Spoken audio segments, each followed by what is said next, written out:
Hello people, most important question answer की series में आपका एक बार फिर से स्वागत है। जैसा कि हम issues in 20th century world history के मोस्ट इम्पोर्टेंट क्वेश्चन आंसर कर रहे हैं, जो कि हिस्ट्री डिसिप्लिन के हैं दोस्तों, बीए प्रोग्राम वालों के लिए जो 6 सेमेस्टर में है, एसवाल एनसीआर, और साथ में ये रेगुलर वालों के लिए भी इम्पॉर्टेंट है। ठीक है दोस्तों, तो चलिए आज क्वेश्चन देख लेते हैं। इसका क्या क्वेश्चन करते हैं आज हम। तो क्वेश्चन है दोस्तों, दक्षिण अफ्रीका में रंगभेद विरोधी आंदोलन किस हद तक नस्लवाद को ख़त्म करने में सफल हुआ। तो दोस्तों ये क्वेश्चन जो है हमारा प्रीवियस ईयर क्वेश्चन पेपर में भी आया हुआ है। अगर आपको कोई भी डाउट है तो आप क्वेश्चन पेपर चेक कर सकते हैं। तो हो सकता है चांसेस कि 95% की इस बार भी आ जाए। ये मोस्ट ऑफ द टाइम क्या हुआ है दोस्तों, ये क्वेश्चन जो है रिपीट हुआ है। तो हम देख लेते हैं इसका आंसर कैसे लिखेंगे। तो रंगभेद विरोधी आंदोलन वैश्वीकरण के युग में पहला सफल अंतर्राष्ट्रीय सामाजिक आंदोलन था। अगर रंगभेद विरोधी आंदोलन की बात करें दोस्तों, तो रंगभेद विरोधी आंदोलन एक ऐसा आंदोलन है जो रंग के आधार पर भेदभाव पर आधारित था। यानी कि अगर रंग के आधार पर भेदभाव किया जाए तो उसे रंगभेद आंदोलन कहेंगे। तो दोस्तों ये रंगभेद विरोधी आंदोलन हमारा शुरू होता है अफ्रीका से, दक्षिण अफ्रीका से। ठीक है, ये वैश्वीकरण का युग, जब वैश्वीकरण का युग शुरू हुआ तो अंतर्राष्ट्रीय सामाजिक आंदोलन का एक सबसे पहला सफल आंदोलन था। आंदोलन तब शुरू हुआ जब ग्रामीण अफ्रीकन्स ने 26 मई 1948 को रेव डैनियल मालन की नेशनलिस्ट पार्टी को दक्षिण अफ्रीका संघ के केवल गोरों की संसद में 5 सीटों का बहुमत दिया। ठीक है, तो ये आंदोलन तब शुरू होता है जब गोरों को संसद में 5 सीटों का बहुमत मिलता है। राष्ट्रवादियों ने एक नस्लवादी मंच पर जीत हासिल की। ठीक है, तो राष्ट्रवादी क्या करते हैं, एक नस्लवादी मंच पर जीत हासिल कर लेते हैं। काले खतरे के सफ़ेद डर और इसका मुकाबला करने के लिए सख्त रंगभेद या अलग विकास नीतियाँ स्थापित करने का वादा किया। आगे समझते हैं इसे। अपने अंतर्राष्ट्रीय दायरे और अंतिम सफलता में रंगभेद विरोधी आंदोलन की तुलना 19वीं शताब्दी की उन्मूलनवादी आंदोलन से की जा सकती है। उन्मूलनवादी आंदोलन वो आंदोलन होते हैं दोस्तों जिसमें कोई भी चीज़ें हटाई जाती है, अबॉलिश की जाती है। तो रंगभेद विरोधी आंदोलन के बारे में अद्वितीय बात यह है कि इसे सभी महाद्वीपियों पर व्यक्तियों, सरकारों और संगठन से प्राप्त समर्थन की सीमा है। यानी कि इन्हें हर तरफ से प्राप्त समर्थन, मतलब जो एक सफिशिएंट समर्थन इन्हें मिलना चाहिए वो नहीं मिला था। इतिहास में कुछ सामाजिक आंदोलन को दक्षिण अफ्रीका में नस्लवादी रंगभेद शासन के खिलाफ लामबंद अंतर्राष्ट्रीय समर्थन के आसपास कहीं भी मिला है। यद्यपि राष्ट्रीय मुक्ति और मार्क्सवाद दोनों को सफल अंतर्राष्ट्रीय सामाजिक आंदोलन के रूप में माना जा सकता है, लेकिन इनमें से किसी को भी रंगभेद विरोधी आंदोलन का वैश्विक समर्थन नहीं मिला। ठीक है, तो वैश्विक स्तर पे बहुत से आंदोलन हुए थे जिनमें उन्हें मतलब कि सक्सेस भी मिली और बाकी लोगों का समर्थन भी मिला। लेकिन अगर रंगभेद विरोधी आंदोलन की बात करें तो उन्हें वैश्विक स्तर पे उतना समर्थन नहीं मिला जितना कि बाकी आंदोलनों को मिला था। आगे समझ लेते हैं। रंगभेद विरोधी आंदोलन के 2 मुख्य पहलू थे। दक्षिण अफ्रीका में नस्लवादी रंगभेद शासन को अस्थिर करने के लिए आंतरिक अभियान और राजनीतिक, आर्थिक और सांस्कृतिक प्रतिबंधों के लिए बाहरी अभियान। तो पहला तो ये था दोस्तों, दक्षिण अफ्रीका में जो नस्लवादी रंगभेद चल रहा है, यानी कि नस्ल के आधार पर रंगभेद चल रहा था, उसको क्या करना, पूरी तरीके से ख़त्म कर देना। साथ में राजनीतिक, आर्थिक और सांस्कृतिक जो प्रतिबंध लगाए हुए हैं काले लोगों पर गोरों द्वारा, उन्हें भी ख़त्म करना। आंदोलन के केंद्र में दक्षिण अफ्रीका में श्वेत वर्चस्व को समाप्त करने के लिए अश्वेत अफ्रीकियों का संघर्ष था। तो इसमें जो सेंट्रल पॉइंट था, दक्षिण अफ्रीका के लोगों ने क्या करा था, जो काले लोग थे ना, उन्होंने ये सोचा था कि हम क्या करेंगे, जो गोरे का वर्चस्व है हमारे ऊपर, गोरों ने हमारे ऊपर अधिकार जमा रखा है, हम उसे पूरी तरीके से ख़त्म करेंगे। यह आंतरिक आंदोलन अंतर्राष्ट्रीय स्तर पर कार्रवाइयों के लिए उत्प्रेरक और समग्र रूप से आंदोलन को सुसंगत बनाने वाली महत्वपूर्ण कड़ी दोनों था। ठीक है, तो दोनों था आंदोलन, एक तरीके से कह सकते हैं कि इसमें क्या था, कार्रवाई और मतलब कि लोगों को क्या करता, राष्ट्रवाद के प्रति जागरूक किया था। इसमें अपने देश के लिए जागो और आंदोलन करो। बाहरी प्रयासों को 2 मोर्चों में विभाजित किया जा सकता है। पहला ये था कि मुक्ति आंदोलनों के लिए सैन्य ठिकानों, सामग्री और राजनयिक समर्थन प्रदान करने के लिए क्षेत्रीय प्रयास। यानी कि जो समर्थन है, समर्थन क्योंकि इन्हें बाहर से नहीं मिला था, बाहरी आंदोलनों से नहीं मिलता, इस वजह से इन्होंने क्या करा, सबसे पहला मुक्ति के लिए, अपनी आज़ादी के लिए इन्होंने क्षेत्रीय प्रयास करना स्टार्ट कर दिया। दूसरा यह था प्रवासी आंदोलन, जो शासन के खिलाफ अंतर्राष्ट्रीय प्रतिबंधों की मांग और मुक्ति आंदोलन को प्रत्यक्ष सहायता प्रदान करने पर केंद्रित था। आगे बढ़ते हैं दोस्तों। दक्षिण अफ्रीका के भीतर आंतरिक संघर्ष आंदोलन का मूल था और इसने क्षेत्रीय और अंतर्राष्ट्रीय समर्थन आंदोलन के लिए उत्प्रेरक का काम किया। यह प्रयास 1948 के सर्वश्वेत चुनाव के बाद लगाए गए रंगभेद कानून का विरोध करने के लिए उभरा, जिसने रेव डैनियल मालन की नेशनलिस्ट पार्टी को सत्ता में लाया।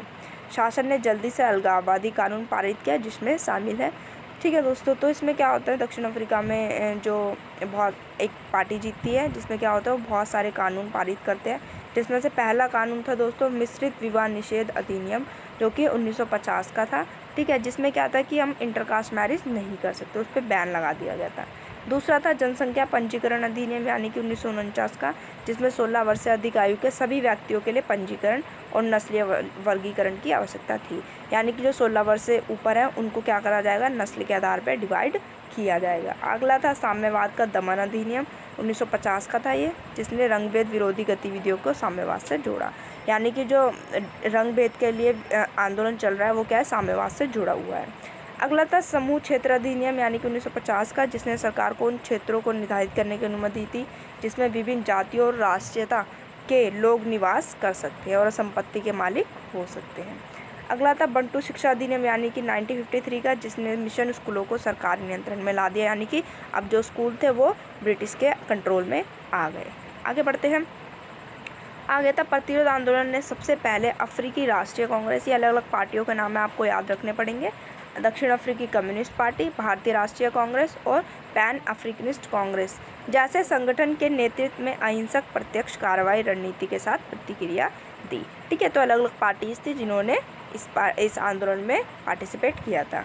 1 मई 1950 को इस गठबंधन ने साम्यवाद दमन अधिनियम के विरोध में एक राष्ट्रीय हड़ताल का आयोजन किया। अब क्या होता है एक राष्ट्रीय हड़ताल, मतलब देश के स्तर पर हड़ताल होती है जो कि 1 मई 1950 को की जाती है, जब हजारों मजदूरों ने अपनी नौकरी का बहिष्कार किया। इसमें क्या होता है, हजारों मजदूर क्या कर देते हैं, अपनी नौकरी का बहिष्कार कर देते हैं। तो सरकार क्या करती है, सरकार ने बस्ती में सैनिक भेजकर जवाब दिया और 78 मजदूर मारे गए। तो सरकार क्या करती है, सैनिकों को भेजती है बस्ती में, जो मजदूरों की बस्ती होती है, और उसमें क्या होता है लड़ाई झगड़े होते हैं और उसमें 18 मजदूर मारे जाते हैं। फिर भी गठबंधन ने 26 जून के लिए कोई हड़ताल का आह्वान किया।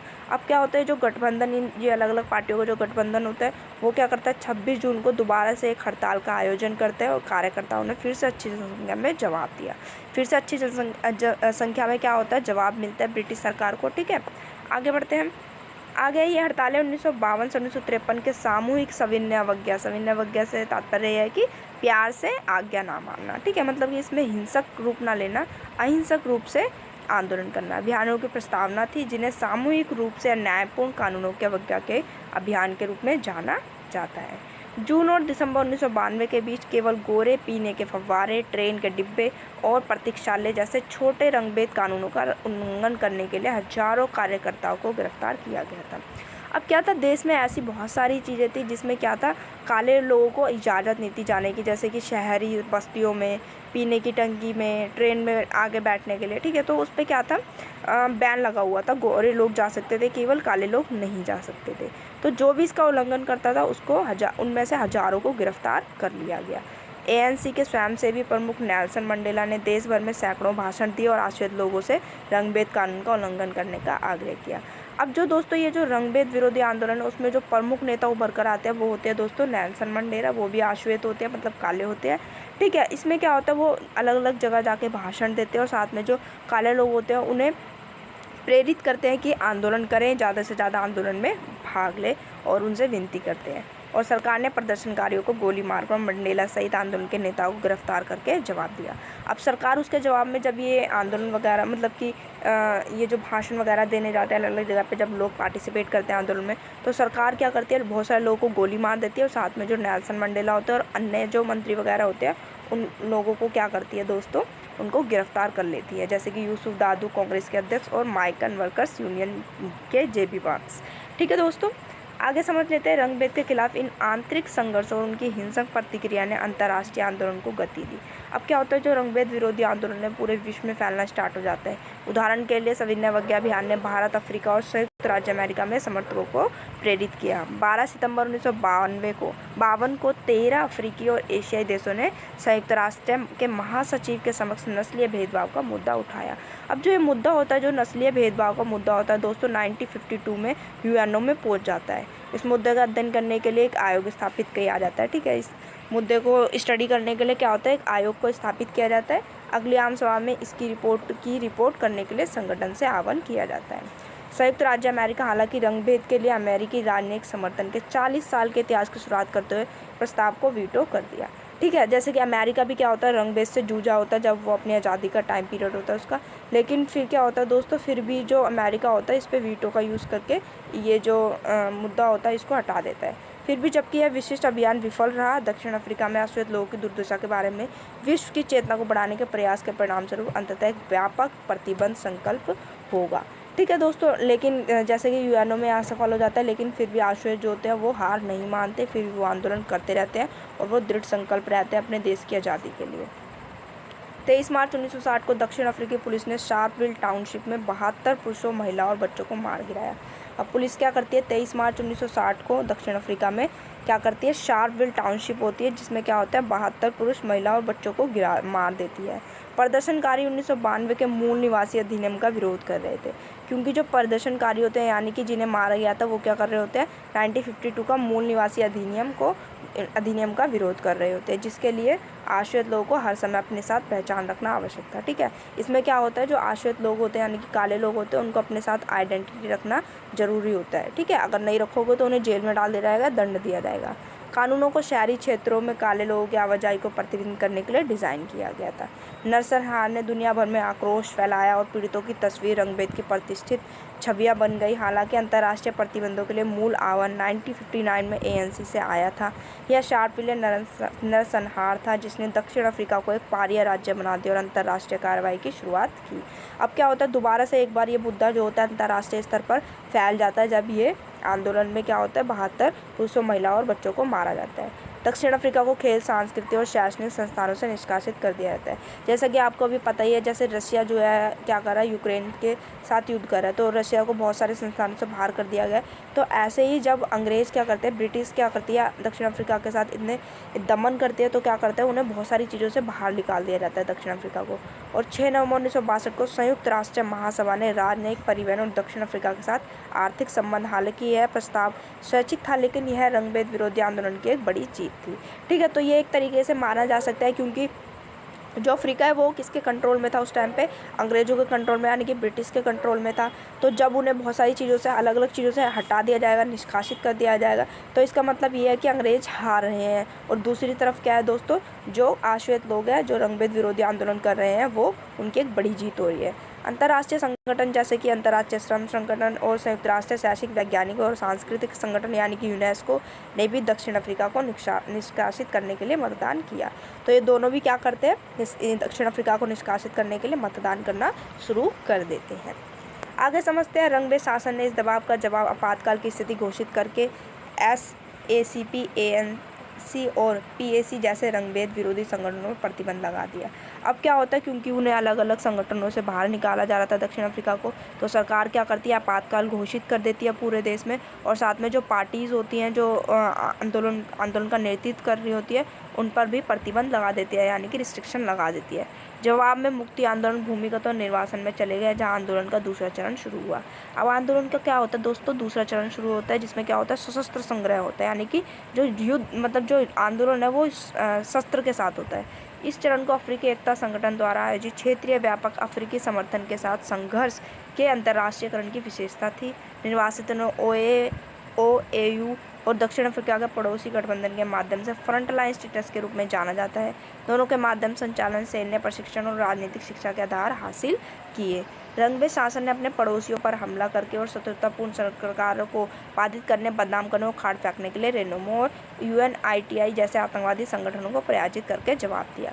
अब क्या करता है रंगभेद शासन, क्या करता है, ये क्या करता है, दूसरे देशों पर हमला करना शुरू कर देते हैं, जिसमें क्या लगता है दूसरे देशों को कि ब्रिटिश सरकार हमला करवा रही है। 1970 के दशक तक दक्षिणी अफ्रीकी क्षेत्र शीत युद्ध का रंगमंच बन गया।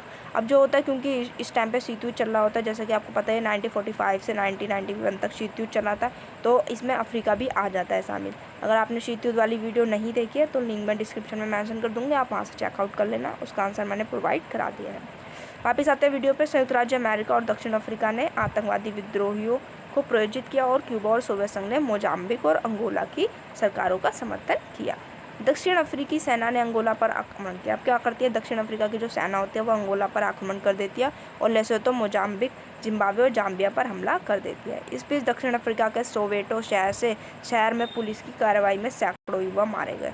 इसमें क्या होता है, दक्षिण अफ्रीका में आंदोलन तो चल ही रहा होता है दोस्तों, जिसमें क्या होता है पुलिस क्या करती है, कार्रवाई करती है, यानी कि उन पर एक तरीके से गोली वोली चला देती है, जिसमें क्या होते हैं 100 से भी ज़्यादा युवा मारे जाते हैं दक्षिण अफ्रीका में। अब क्या होता है 1980 के दशक में आंदोलन ने तीसरे चरण में प्रवेश किया। अब आंदोलन क्या होता है दोस्तों, तीसरे चरण में प्रवेश करता है। बड़े पैमाने पर प्रतिरोध आंदोलन इस चरण में अपने चरम उत्कर्ष पर पहुंच गया, यानी कि आंदोलन अब बहुत ज़्यादा हाई लेवल पर पहुंच गया, जिसे दक्षिण अफ्रीका के भीतर रंग भेद विरोधी कार्यकर्ताओं के दृढ़ संकल्प की विशेषता थी, जो हड़तालों, बहिष्कारों, प्रदर्शन और तोड़फोड़ के कृत्य के माध्यम से देश को अप्रचलित बनाने के लिए था। ठीक है, उन्होंने कभी भी हार नहीं मानी। जो लोग आंदोलन कर रहे थे वो आंदोलन करते चले गए, बहिष्कार करते चले गए, हड़तालें करते चले गए।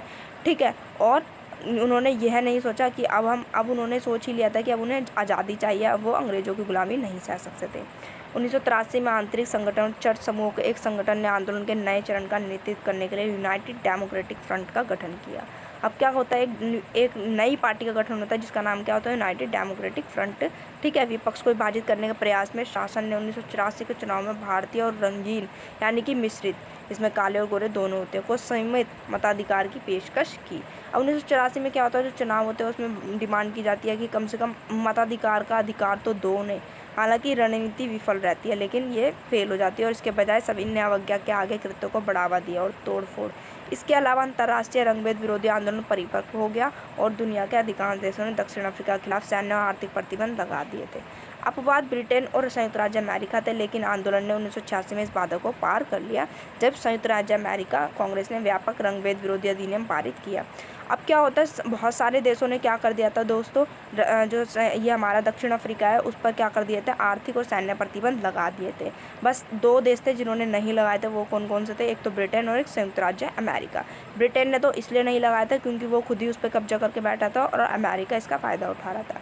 फिर क्या होता है दोस्तों, बाद में क्या होता है 1986 में संयुक्त राज्य अमेरिका भी प्रतिबंध लगा देता है। यह बिल रेप रोन डैम्स द्वारा लिखा और प्रस्तावित किया गया था, जो एक अनुभवी रंगभेद विरोधी कार्यकर्ता और कांग्रेसनल ब्लैक कोकस के सदस्य थे।